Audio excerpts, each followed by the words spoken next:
आने वाले दौरे पर मरकजी वजीर डॉक्टर जितेंद्र सिंह ने कहा कि जम्मू कश्मीर नरेंद्र मोदी के दिल में खास मकाम रखता है, इसीलिए वो कई बार जम्मू कश्मीर आए। उन्होंने कहा कि आने वाले सालों में हिंदुस्तान दुनिया की तीसरी सबसे बड़ी मईशत बन जाएगा और इसे हासिल करने में ज़राअत, खलाई मईशत और मरीन अहम किरदार अदा करेंगे। अपने पानी के ज़खायर का भरपूर फायदा न उठाने पर सिंह ने साबिका हुकूमतों को निशाना बनाया। इस प्रदेश में पिछले कुछ 1-2-4 सालों में दो बड़े महत्वपूर्ण घटनाएं हुई हैं जिनका जिक्र देश भर में किया जा रहा है। एक अरोमा मिशन बैंगनी क्रांति, जिसका जन्म भदरा से हुआ।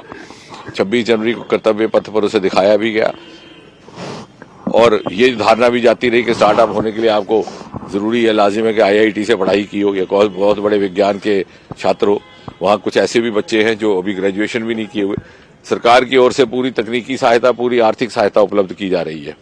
इसी प्रकार डेयरी का काम भी यहाँ भी शुरू किया और सरकारी नौकरियां और कंपनी की नौकरियां छोड़ करके बच्चे उससे जुड़ने लगे हैं।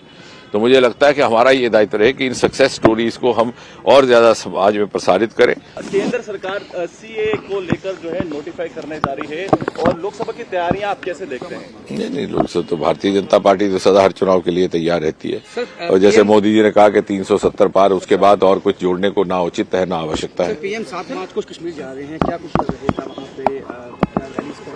नहीं, जिस तरह से प्रधानमंत्री का कार्यक्रम रहता है, लाभार्थियों के साथ संवाद, समाज के भिन्न भिन्न वर्गों के साथ संवाद।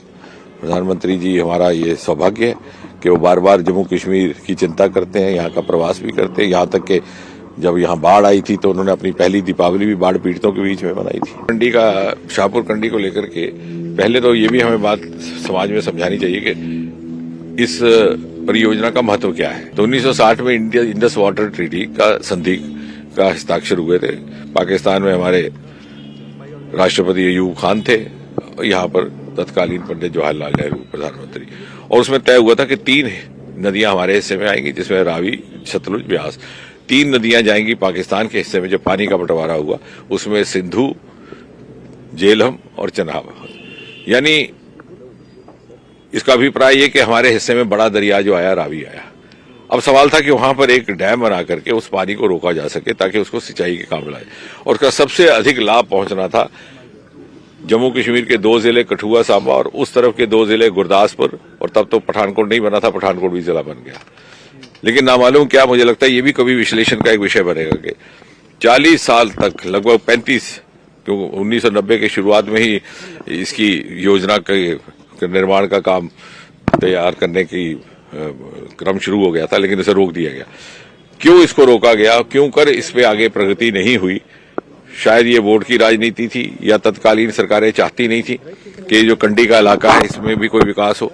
आज जब ये तैयार हो गया है लगभग, तो 3500 से लेकर 4000 हेक्टेयर तक जमीन की सिंचाई की जाएगी। कल प्रधानमंत्री जी ने एक नया लॉन्चिंग पैड किया, ये एक सूचना आपके साथ साझी शेयर करनी है कि अभी तक जैसे बड़ा लॉन्चिंग पैड हमारे पास श्रीहरिकोटा में था, अब भारत के पास एक दूसरा लॉन्चिंग स्टेशन रहेगा ट्यूटिकुरन, तमिलनाडु में। और वो चूंकि दक्षिण की तरफ है तो हमारे रॉकेट को जाने में आसानी रहेगी, उसको घूम के नहीं जाना पड़ेगा, तो उसमें सुविधा भी रहेगी और कॉस्ट इफेक्टिव भी रहेगा। दूसरा ये कि अब भारत की क्षमता लॉन्चिंग की इतनी हो गई है कि दूसरे देशों के रॉकेट यहां से लॉन्च हो रहे हैं।